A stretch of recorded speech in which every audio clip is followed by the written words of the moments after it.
কে ছিল? আমার ওই ভাসুরের ছিল। নাম কি? বিবেক দত্ত। হ্যাঁ, তারপরে সেই দেখলাম আওয়াজ হয়েছে, তারপরে দেখলাম সবাই ধরে ধরে নিয়ে আসছে ওকে, মানে কোন জায়গায় হয়েছে এটা? এই যে সামনের এটা কত নম্বর ওয়ার্ড? 14 নম্বর। হ্যাঁ, কি তারপর মনে হচ্ছে?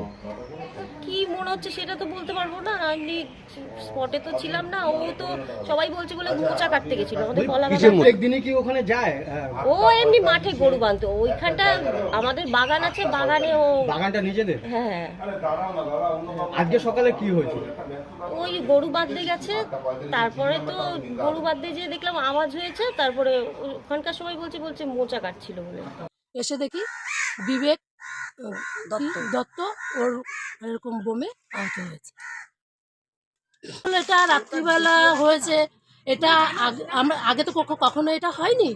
আর এখন হঠাৎ কে রেখে গেছে, এমনও তো হতে পারে কেউ রেখে গেছে ফাঁসানোর জন্য।